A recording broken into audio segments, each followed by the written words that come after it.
డ్వాక్రా మహిళలు ప్రతి ఒక్కరికి కూడా పావలా వడ్డీకి కావలసినంత రుణం ఇచ్చి ఏ ఒక్కరు కూడా ప్రైవేటు వడ్డీ వ్యాపారస్తులు అప్పుకు పోవలసిన పని లేకుండా చేసే కృషి మాధ్యమం.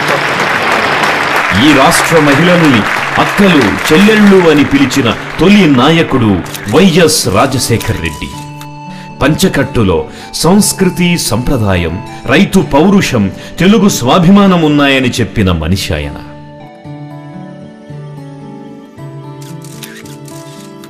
అమెరికాలో 150 దేశాల ప్రతినిధులు హాజరైన రైతు సదస్సుకు కూడా వైఎస్ పంచకట్టులోనే హాజరయ్యారు. అలా వద్దని వారించిన వారికి నేను ముందు రైతుని, ఆ తరువాతే ముఖ్యమంత్రిని అని బదులిచ్చారు.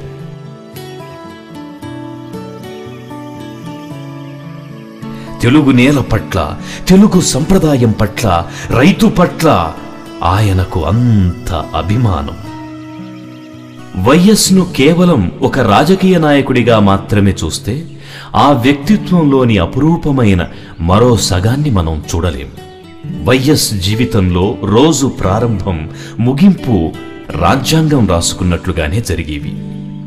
ప్రజలకు ఆయన కేటాయించినంత సమయం ఇప్పటి వరకు ప్రపంచంలో ఏ ముఖ్యమంత్రి, ఏ పాలకుడు కేటాయించి ఉండరు. కొన్ని లక్షల మందికి ముఖ్యమంత్రి సహాయ నిధి నుంచి చేయూతనిచ్చి వారి యోగక్షేమాలు కోరుతూ తన పేరు మీద ఉత్తరాలు కూడా పంపించేవారు. ఈ రాష్ట్ర ప్రజలు మా పట్ల ఉంచిన విశ్వాసాన్ని ఏ ఒక్కరోజు పొరపాటును కూడా వమ్ము చేసుకోం. కాంగ్రెస్ పార్టీ మళ్లీ రాష్ట్రంలో అధికారంలోకి వచ్చిందంటే దానికి పాత్రధారి, సూత్రధారి వైఎస్ ఒక్కరే. అప్పటి వరకు అసమ్మతికి మారుపేరుగా ఉన్న కాంగ్రెస్ పార్టీని ఏకతాటిపైకి తెచ్చి ఢిల్లీలో పంచాయతీలకు చెక్ పెట్టిన ఘనత కూడా వైఎస్దే. ప్రజల కోసం తప్ప రాజకీయాల కోసం ఎప్పుడూ ఢిల్లీ గడప తొక్కని ముఖ్యమంత్రి ఆయన ఒక్కరే. ఎలాంటి పరిస్థితులకైనా, విమర్శలకైనా వైఎస్ నవ్వుతూనే ఎదురెళ్లారు, నవ్వుతూనే పోరాడారు, నవ్వుతూనే సాధించారు.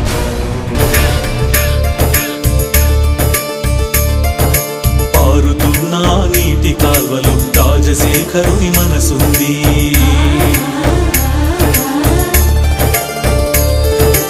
ఆకుపచ్చని పైరు మళ్ళలు ప్రజాబంధు చిరునవ్వుంది.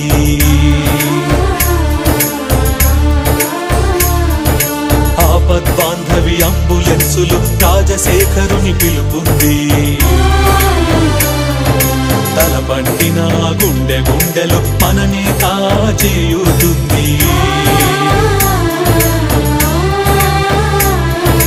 చూడగలిగితే వాడవాడలు, వెళ్ళగలిగితే పల్లె పల్లెలు, మూల మూలలో, గుడిసె గుడిసెలు, నీలో నాలో మన అందరిలో రాజశేఖరుడు ఉన్నాడంటూ.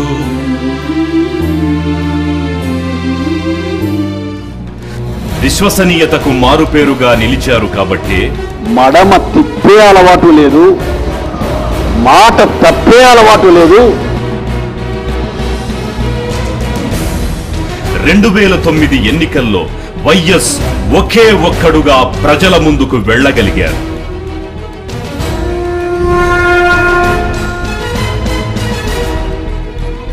గత 5 ఏళ్ల కాంగ్రెస్ పార్టీ పరిపాలన మీ ముందు మీ తీర్పు కోసమై నిలబడి ఉంది అని మనం చూస్తున్నాం. రైతులకు ఉచిత కరెంట్ ఇస్తామని మేము చెప్పిన మాట మేరకు ఉచిత కరెంట్ ఇచ్చిన ప్రభుత్వం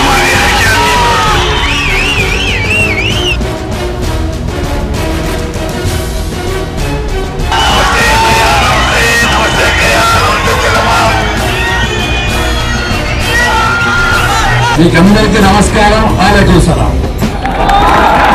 వైఎస్ ప్రజలను నమ్ముకున్నారు, ప్రజలు వైఎస్ను నమ్మారు.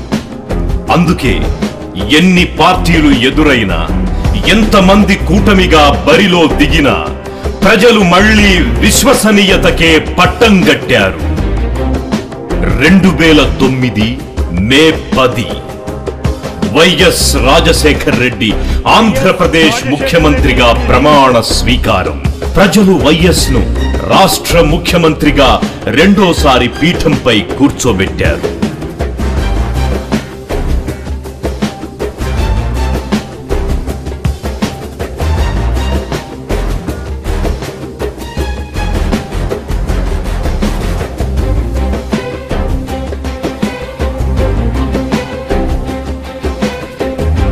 ఎన్నికల్లో డిస్టింక్షన్ సాధించలేకపోవడానికి కారణం ప్రజలకు పూర్తిగా ఫలితాలు చేరకపోవడమేనని అధికారులకు తెగేసి చెప్పారాయన.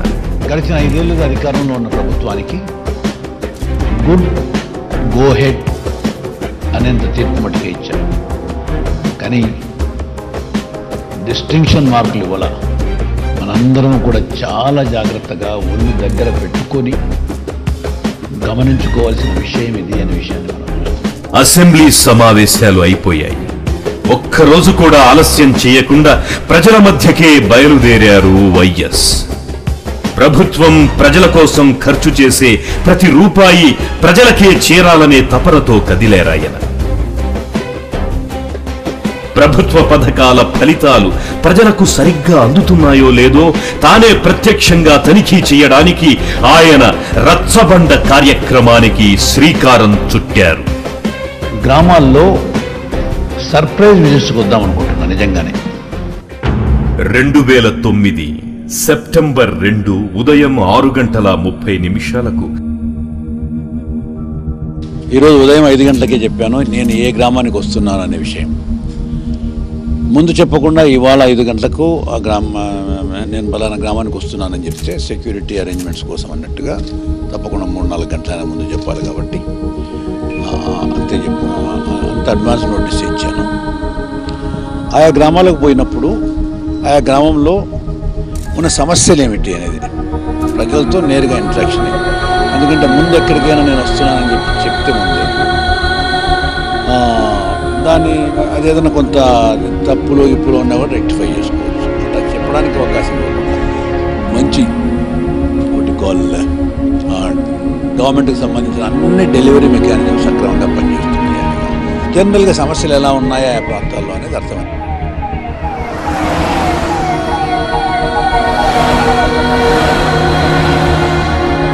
ముఖ్యమంత్రి బేగంపేట్ ఎయిర్పోర్ట్ నుండి చిత్తూరుకు బయలుదేరారు.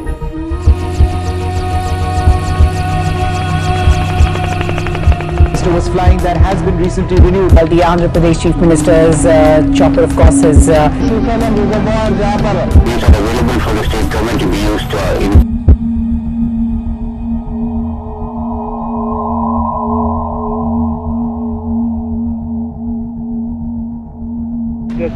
ప్రజలే ముఖ్యమంత్రి కోసం గాలించి అటవీ ప్రాంతాల్లో గాలించి ఎక్కడ సమాచారం దొరికినా తెలియజేయాలి.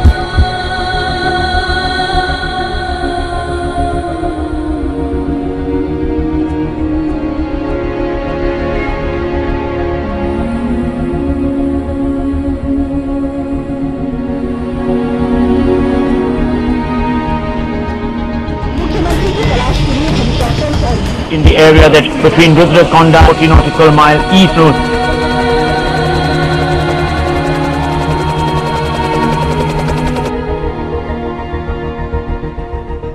అత్యంత బాధాకరమైనటువంటి మనకు వాళ్ళకి భరించలేనటువంటి హృదయావేదంతో ఈ మరణ ధృవీకరణ వార్త చెప్పవలసి వచ్చింది.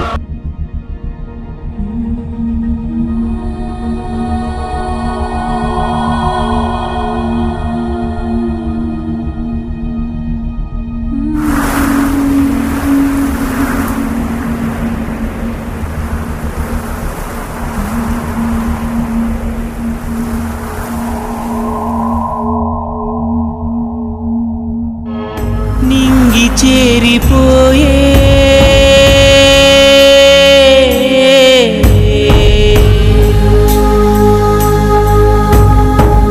నేల మీది దైవం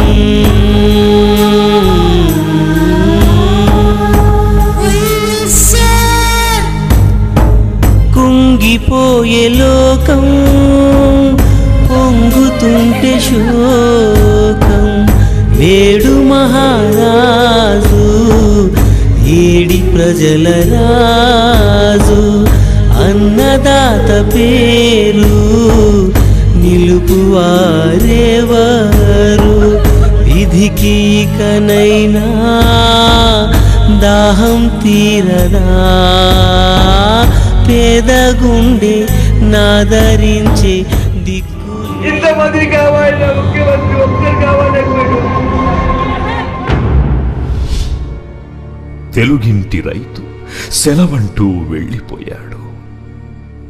ప్రజాస్వామ్యంలో ప్రతి ఒక్కరి గొంతు వినడానికి ప్రభుత్వం సిద్ధంగా ఉండాలని చెప్పిన ముఖ్యమంత్రి ప్రజలకు ప్రశ్నించడం నేర్పించి వెళ్ళిపోయారు. ఆయన లేని లోటు ప్రపంచంలోనే అతి పెద్ద విషాదమైంది. అతను లేని లోటు రాష్ట్రంలో రాజకీయ అనిశ్చితిని తీసుకొచ్చింది. అతను లేని లోటు రాష్ట్రంలో శాంతి భద్రతలను చిన్నాభిన్నం చేసింది. అతను లేని లోటు ఆంధ్రప్రదేశ్ పరిపాలనను మంచాన పడేసింది. ఒక వ్యక్తి లోటు ఇంత పెద్ద రాష్ట్రంలో ఇంత ప్రభావాన్ని చూపిస్తుందా అని ప్రజలే కాదు, నాయకులు కూడా నమ్మలేకపోయారు. అదే వైఎస్ సాధించింది. అదే వైఎస్ను ప్రజల హృదయాల్లో మహానేతగా నిలబెట్టింది. తన ఉనికి ఎన్నో ప్రశ్నలకు సమాధానంగా, తన నవ్వే ఎన్నో సమస్యలకు పరిష్కారంగా ఎదిగిన వైఎస్ మనిషిగా పుట్టిన మహనీయుడు అనిపించుకున్నాడు. అలాంటి మహామనిషికి భాగ్యనగరమిచ్చిన తుది వీడ్కోలు ఒక చరిత్ర. రాజన్న పుట్టిన నేలపై ఇడుపుల పాయలో అశేష జనవాహిని చేసిన అంతిమ సంస్కారం మరో చరిత్ర. పార్టీలకు అతీతంగా అసెంబ్లీ ఇచ్చిన నివాళి సిసలైన నాయకత్వానికి దక్కిన మరో అరుదైన చరిత్ర. వైఎస్ మరణం ఈ దశాబ్దంలోనే కాదు, ఈ శతాబ్దంలోనే అత్యంత విషాదమైనది.